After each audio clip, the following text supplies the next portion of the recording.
Order in the courts. This is the second case of the day. Please sit and wait while I remember what I'm supposed to say. That's a great one. But not in a murder case. Please sit while I confirm the details you have given me to judge this case. Please nod your head if you accept the answer, and shake your head if you disagree. As you are the one who gave all those details to me, fine and broad, I do not expect you to shake your head at any point.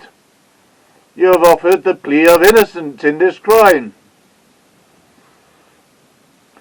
You are brought to accused of the murder of Joseph Horsley in Lower Crest Road on the date stated, after a night out drinking. Video evidence has proved this to be true. Mr. Horsley had been a friend of yours for many years when you started a business together selling whatever you could to whoever you could. Is this correct? This was also successful for you both, so much so that you were both looking to buy a shop after years of renting, and it was the choice of location that caused the problems. The way this was described to me made it sound like you were quite embarrassed because it was a sex shop, but it wasn't. Most people wouldn't get embarrassed about running a sports shop. You didn't have to run it as a sports shop if you didn't want to. As it came with the stock, it should have been a good business. Maybe running alongside a fancy dress empire wasn't such a good idea. There were many problems about confusions with what was fancy dress and what was genuine sportswear. This would have made a lot of difference to the prices.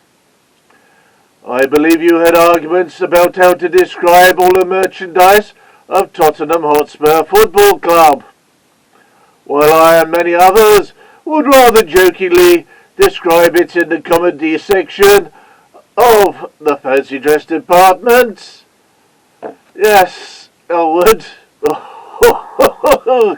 It could be falsely advertising as a football club. Mr. Horsley did not match your sense of humour because he was already doing the same with Glasgow Rangers merchandise. Now that definitely was comedy equipment.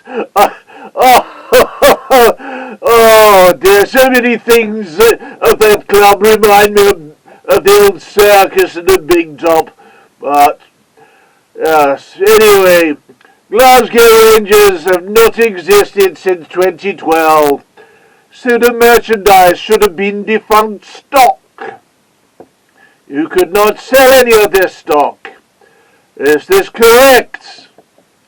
I have been informed you put merchandise of both of those clubs in your shop window while Mr. Horsley was on holiday to get rid of it, and it backfired. Customers stopped coming into the shop. I really wonder why they might do that, but when you're in one of those areas that is not exactly becoming of either club, I don't know about the fancy dress, and I'm not a salesman.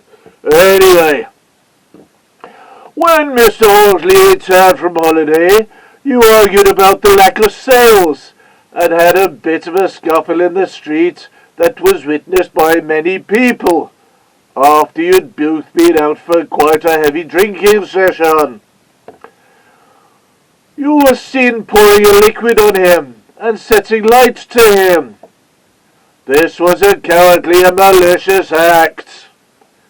It was made worse by the fact you stopped people throwing anything from the merchandise from those two clubs onto him. For a quick liquid supply, after you realised he was in great danger and could lose his life, and you were losing a friend, you pulled down your trousers and urinated on him to put out the flames.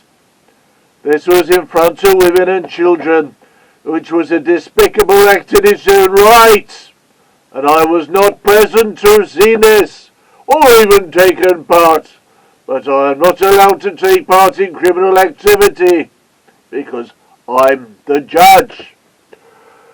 When you were arrested, you argued with police about nobody having seen you flashing because it was a particularly cold day, and everything had shrunk. Is this correct?